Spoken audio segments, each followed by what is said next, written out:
1976. Past midnight. Playboy Mansion has already exhaled, the music gone, the laughter drained from the halls, when Hugh Hefner receives a document he was never meant to see at that hour. Not from security, not from one of the girls, from his accountant, an internal expense sheet. Routine, quiet, precise, until one line breaks the rhythm. Private living quarters, fully serviced, utilities, food, linen, medical supplies, charged to a name that does not exist in any residential register of the mansion and legally should not exist inside its gates at all. Someone has been living in a room that isn't on any official map. 12 hours later, Hefner cancels a high-profile private party without explanation. Access codes in the North Wing are silently rewritten, and for the first time in years, he walks the corridors himself, without entourage, without warning, toward one specific door. What waits behind it will trigger a chain of decisions that no one will publicly acknowledge, and that will quietly erase several people from the life of the mansion forever. Let us know where you're watching from, and we hope you enjoy the story. At night, the house revealed a second life. Not the parties, the quiet that came after, when the last laughter drained out of the rooms and the corridors learned how to breathe again. The mansion was built to look indulgent, but it functioned like a facility. Keys were numbered. Doors remembered who had touched them. Guards rotated on a pattern that never quite repeated. And there were people who moved through it without ever appearing on a list. They were called nothing. Not guests, not staff. They slept in rooms that didn't exist on the floor plans, ate from kitchens after hours, and learned which staircases never creaked. The veterans among the night staff knew how to avert their eyes. New hires learned quickly, or they didn't last. One woman had been there longer than anyone realized. 11 months, according to the expense sheets, filed under a category vague enough to escape attention. Medical assistant. No department claimed her. No nurse vouched for her. Yet every week, vitamins, linens, groceries appeared under her name. She occupied a narrow suite near the West Wing, a place designed as overflow storage and quietly converted years earlier. The walls were soundproofed. The locks were old. She moved with confidence, not entitlement. She smiled at guards by name. She knew which nights the main gate camera drifted half a degree off-center. She was never present at the parties, never photographed, never introduced. Guests assumed she belonged to someone else. Staff assumed she belonged to the house. What unsettled people was not her presence, but her visitor. He arrived after midnight, never twice the same way. Sometimes on foot through the hedges, sometimes inside a service van that delivered wine too late to be checked.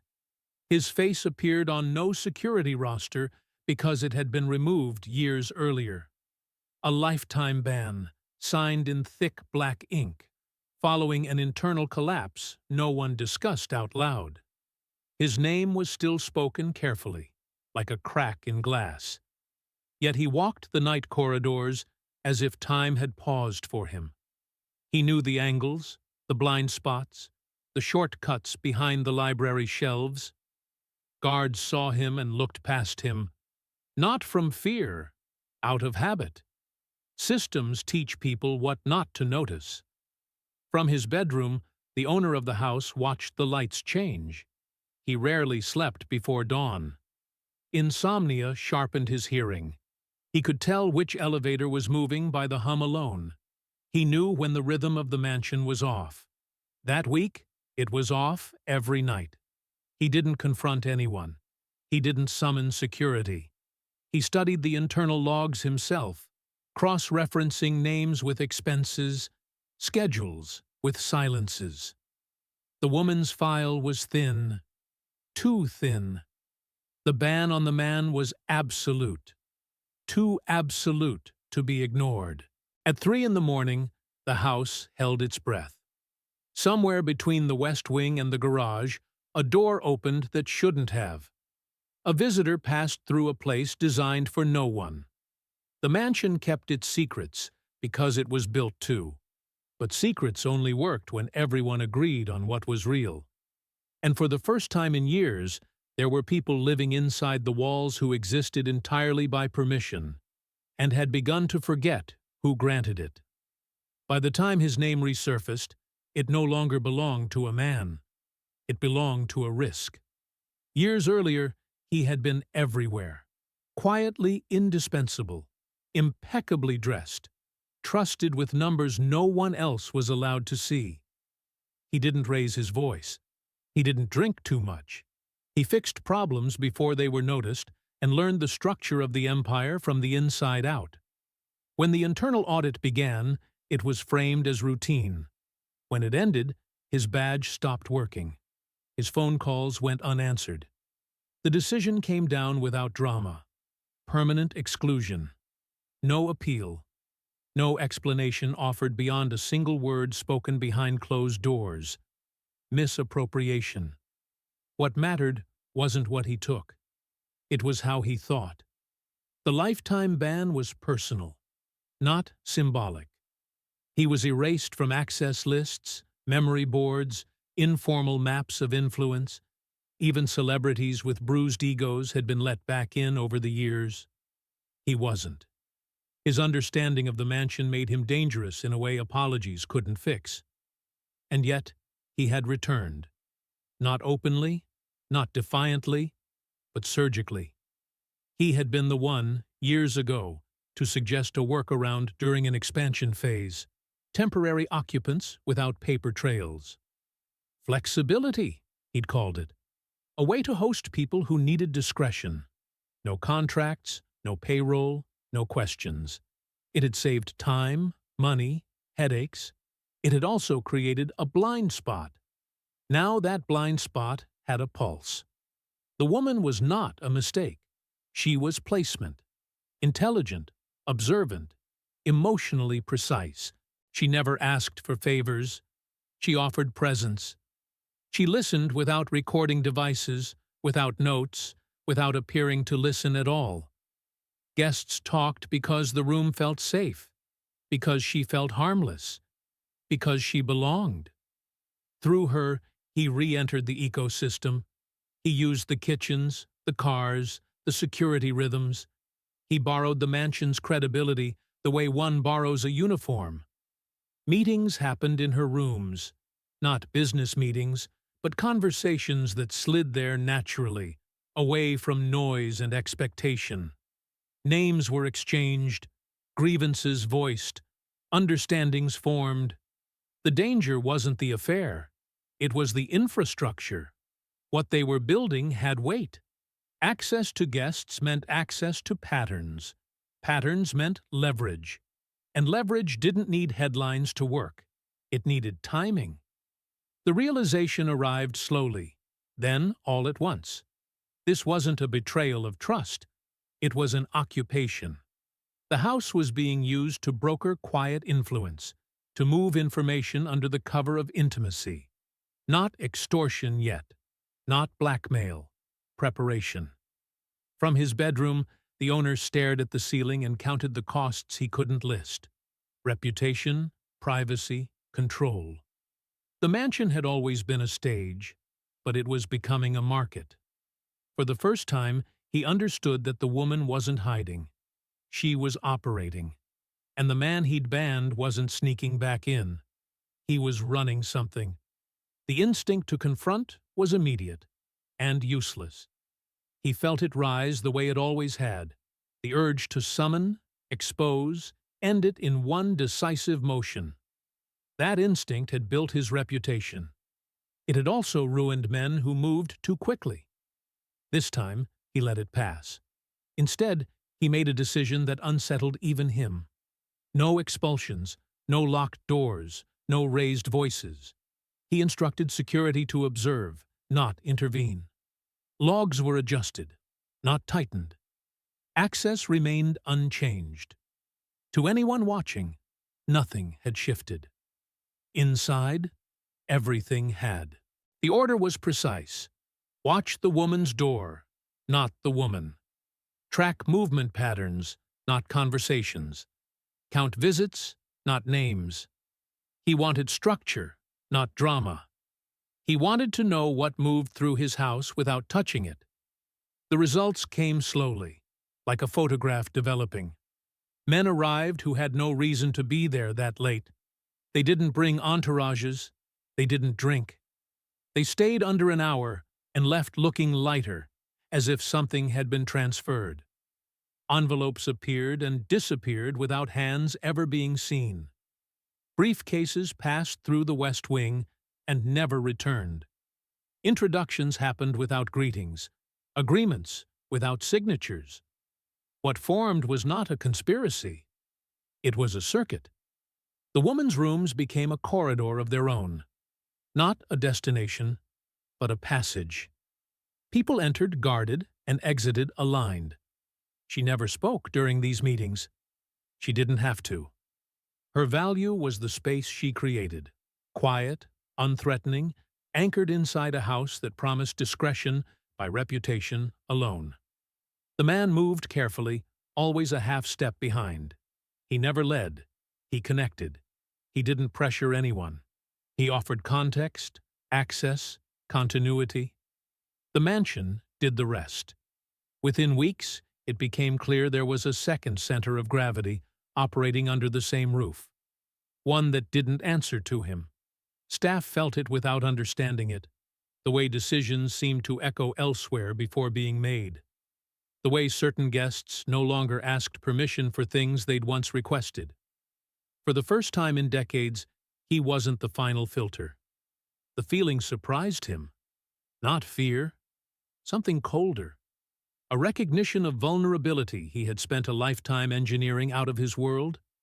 He had designed the mansion to absorb excess, to neutralize chaos. Now it was amplifying it. Still, he waited. He wanted them to believe the system was intact, to grow comfortable inside it. Systems fail most cleanly when they are allowed to run. At night, he listened to the house again. The elevators, the footsteps, the pauses where no one should pause. He knew now which silences mattered. He was no longer watching for betrayal. He was watching for scale. Because whatever they were building inside his walls had already passed the point where removal would be simple. And for the first time since he'd bought the property, he understood what it meant to live somewhere without owning it. Confirmation didn't arrive as an accusation. It arrived as an echo. A sentence spoken late one night in the den, casual, unguarded, reappeared days later in a boardroom across town, repeated almost word for word by a man who had never been in the house. Not a rumor. Not an interpretation. The phrasing was exact. Even the pause in the middle was there. That was when the problem stopped being internal. He began to trace backward, not through people but through paths. Which conversations had occurred where? Which rooms carried which kinds of silence? Patterns emerged that had nothing to do with bedrooms or parties. Certain discussions, financial, political, reputational, clustered around the same narrow stretch of the West Wing. The same door. The same hours. Security footage revealed what behavior never would have. The band man never exited through the front. Never signed out.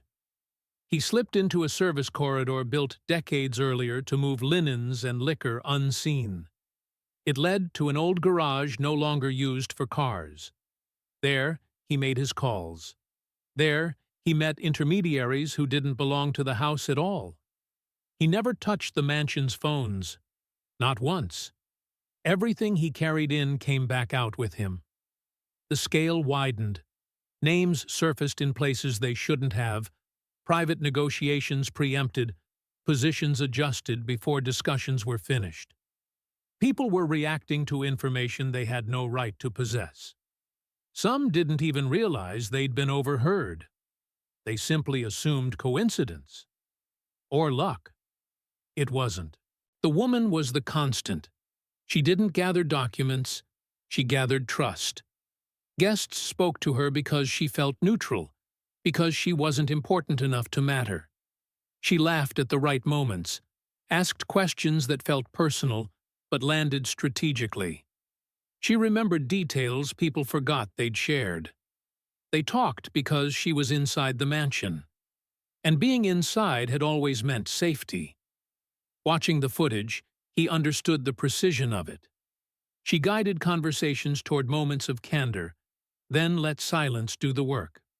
No recording devices were ever found. None were needed. Memory was enough. Timing did the rest. The house, once a boundary, had become a funnel. At night, he sat alone and listened to the quiet with new ears. The mansion no longer felt indulgent. It felt porous. Walls designed to protect intimacy were leaking influence outward, one conversation at a time. Still, he didn't intervene. He didn't shut doors or confront faces. He assembled the full shape of it, every movement, every exit, every echoed sentence. He let the operation continue because he needed to know how far it reached, and who else believed the house could be used without consequence. What disturbed him most wasn't the betrayal. It was the realization that the mansion's greatest asset, absolute discretion, had been turned inside out, and that it had happened without noise, without force, without anyone realizing the moment the private became currency. He understood then that exposure would cost him more than silence ever could. A public reckoning would invite questions no one was supposed to ask, about who had been allowed inside, how long discretion had been flexible, where responsibility truly lived. Scandal would not isolate the guilty. It would stain the architecture itself. And so he chose a different instrument. He loosened the house. Access lists quietly expanded. Old names reappeared on internal schedules. A handful of invitations went out for small, carefully curated evenings. Nothing excessive, nothing suspicious. Music returned to rooms that had been quiet for months. Laughter did its work. The mansion resumed the rhythm people remembered. To anyone watching from inside, it looked like surrender. The woman noticed first. Conversations resumed around her without caution. She was asked favors again. Doors reopened. The man interpreted it as confirmation. The risk had passed. Whatever had been seen was either misunderstood or tolerated. He adjusted his posture accordingly. That was the mistake. He moved too fast, too soon, leveraging information before understanding its limits.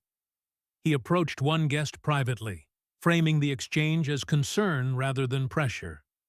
A reminder of words spoken, positions implied. Nothing overt. Enough to suggest that silence could be mutually beneficial. What he didn't know was that the guest had already been prepared. The conversation didn't escalate. It didn't need to. It ended politely, with assurances and a handshake. Hours later, the first inquiry was made. External, procedural, impossible to trace to the mansion. Then another. Then a third. Each from a different direction. Each asking about a different piece of the same puzzle. The couple didn't realize they had crossed from shadow into record. Documentation surfaced without his involvement. Timelines aligned. Financial inconsistencies drew attention from places that operated without drama or mercy. The narrative formed itself, independent of the house that had enabled it. Inside, he did nothing. No warnings, no interventions. He allowed the process to mature because it no longer belonged to him. The mansion remained untouched, its hands clean by virtue of distance. What unfolded did so elsewhere, carried by people who believed they were acting in their own interest. The woman sensed the shift last. Invitations slowed. Voices lowered when she entered a room. She was still welcome, but no longer essential. The silence around her changed temperature. This wasn't vengeance. It was containment. He had protected the structure by allowing its misuse to collapse under its own ambition. The myth endured because the failure appeared external, procedural, inevitable. For the first time, the truth became visible, not to the public, but to those who mattered. Power in that house had never belonged to the loudest voice. It belonged to the one willing to wait. From the outside, the house never blinked. Lights still warmed the windows at dusk. Cars still arrived on schedule. The staff moved with the same practiced ease, trays balanced, doors opened before hands reached for them.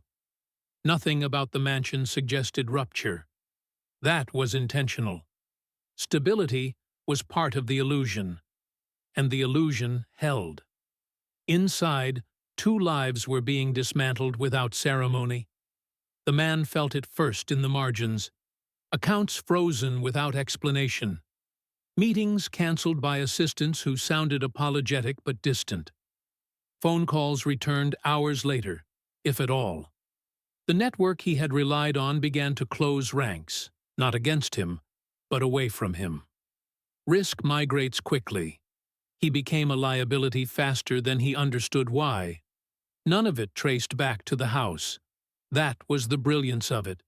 The pressure came from institutions that didn't negotiate, people who didn't threaten. Letters arrived stamped and neutral. Questions were framed as routine. He searched for a hand behind it all and found none he could point to. He was being erased by process. The woman remained. For weeks, she stayed in her room. No eviction notice, no confrontation. She was allowed to keep her routines, to walk the same corridors, to sit in the same rooms where conversation once bent toward her. But something essential had changed. People no longer filled the silence for her. They answered politely. They smiled. They excused themselves quickly. Her presence became invisible in a way she had never experienced, not ignored, but rendered unnecessary. The mansion absorbed her and gave nothing back. It was worse than removal. Removal acknowledged importance. She began to understand what had happened not through explanation, but through absence. The absence of invitation, the absence of curiosity, the absence of fear. Meanwhile, a final complication surfaced, quietly, as everything did. One conversation, captured unintentionally months earlier, surfaced beyond its intended destination. It wasn't explosive. It didn't accuse. But in context, it suggested awareness where there should have been ignorance. For the first time, he felt the boundary of his own reach. He assessed the damage alone, late at night, pacing rooms that had never felt small before. He had accounted for variables, anticipated reactions, insulated the system, but information, once in motion, didn't always obey design. One fragment had slipped further than planned. He didn't rage. He didn't deny it. He calculated. The house had survived because it adapted faster than those inside it. That principle still held, but the cost of adaptation had increased. He had lost something intangible, the certainty that every outcome could be shaped. The silence that followed wasn't relief. It was reckoning. The mansion remained whole. The threat was neutralized. But he understood now that survival sometimes required sacrifice, not of others, but of habits long mistaken for control. And that realization settled heavier than any scandal ever could. The decision was made without witnesses, which was how the most permanent choices in that house had always been made. He didn't announce it. He didn't justify it. Over a series of quiet mornings, internal doors were reassigned, corridors shortened, permissions narrowed. Rooms that had once existed in ambiguity were sealed and repurposed. The West Wing lost its shortcuts. The service passages were logged, then locked. The gray space, the informal latitude he had cultivated for decades, was dismantled piece by piece. People noticed, but no one asked why. They understood instinctively that a line had been redrawn. It cost him something: flexibility, intimacy, a degree of dominance that had once defined the mansion's allure. But the risk vanished with it. The system hardened, less elegant, more defensible. For the first time, it answered only to rules he could step away from. The woman was summoned last, not to an office, not to a security room, to a sitting area overlooking the gardens where nothing important had ever been decided. He spoke calmly. He didn't accuse. He didn't explain. He offered no evidence, no threats, no absolution. Only a sentence. "You were here because you were allowed to be." She didn't respond. There was nothing to say. In that moment, she understood the full structure she had mistaken for intimacy. Permission had always been the point. It had simply been invisible. She left that afternoon. No escort, no paperwork. Her name disappeared from internal records within the hour. The room she had occupied was emptied and reassigned before nightfall. By morning, it looked as though no one had ever lived there. The man was already gone by then, absorbed into legal processes that never mentioned the mansion.